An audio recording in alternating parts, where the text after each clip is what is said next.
नमस्कार मित्रांनो, स्वागत आहे तुमचं आताच्या ब्रेकिंग न्यूजमध्ये।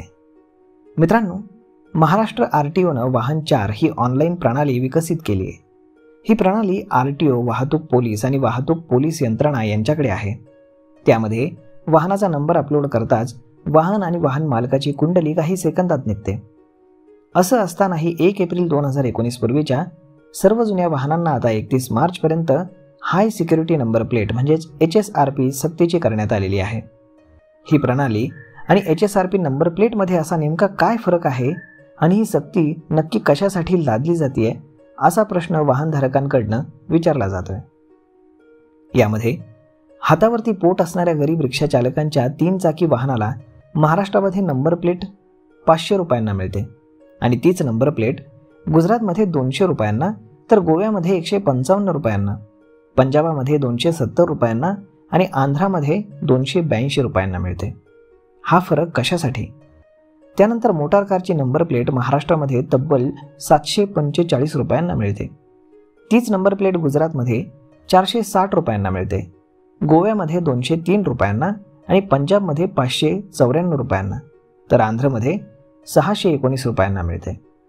त्यानंतर ट्रक सारख्या व्यावसायिक वाहनांना महाराष्ट्रामध्ये ही नंबर प्लेट 745 रुपयांना मिळते, तर तीच नंबर प्लेट गुजरातमध्ये 480, गोव्यामध्ये 232, पंजाबमध्ये 634 रुपयांना आणि आंध्रमध्ये 642 रुपयांना मिळते। तर मग महाराष्ट्र परिवहन विभागातर्फे यासाठी देशामध्ये सर्वाधिक दर असणाऱ्या 3 संस्थांना ही फ्रँचायझी देण्यात आली आहे। त्यामध्ये FTA HSRP solutions private limited या कंपनीला जळगावसह निम्म्या महाराष्ट्राचं काम देण्यात आलंय। ही कंपनी गुजरातचा असल्याचं सांगण्यात येते। विशिष्ट यंत्रणेचं हित जपण्यासाठी हा खटाटोप असल्याचा आरोप आता होऊ लागलाय।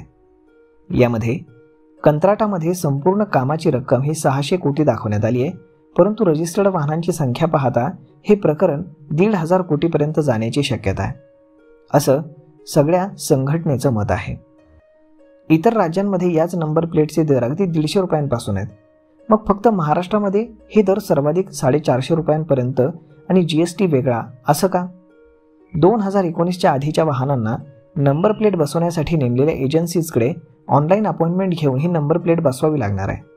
ही पद्धत अत्यंत किचकट असून अडचणीची ठरत आहे। 2019 पासूनच्या वाहनांना ही नंबर प्लेट बसवूनच येत आहे। जुनी नंबर प्लेट आणि नवीन नंबर प्लेट यामध्ये असा काय फरक आहे ज्यासाठी जुन्या वाहनधारकांना आता वेठीस धरलं जातंय? नव्या नंबर प्लेटवरही QR कोड स्कॅन केला की सगळ्या डिटेल्स येतात असं सांगितलं जातंय। मात्र आताही वाहनाच्या नंबरवरनं पोलिसांना वाहनाची सर्व माहिती उपलब्ध होते। मग ही उठाठेव नक्की आहे कोणासाठी आणि कशासाठी असा सवाल आता सगळ्या स्तरातनं विचारला जातोय। तर मग मित्रांनो, अशा पद्धतीनं हे HSRPचं गौड बंगाल काय आहे हे सरकारनं स्पष्ट करायला हवं आणि त्याप्रमाणे इतर राज्यांमध्ये जर एवढ्या स्वस्तामध्ये ह्याच नंबर प्लेट जर बसवून मिळत असतील तर मग महाराष्ट्रामध्ये एवढे पैसे का घेतले जात आहेत याचंही उत्तर सरकारनं द्यायला हवं। तर मग मित्रांनो, यावरती आपलं मत काय हे तुम्ही आम्हाला कमेंट करून नक्कीच सांगा आणि जर हा व्हिडिओ तुम्हाला आवडला असेल तर आपल्या जवळच्या मित्रमंडळींसोबत देखील हा व्हिडिओ तुम्ही शेअर करायला विसरू नका। धन्यवाद।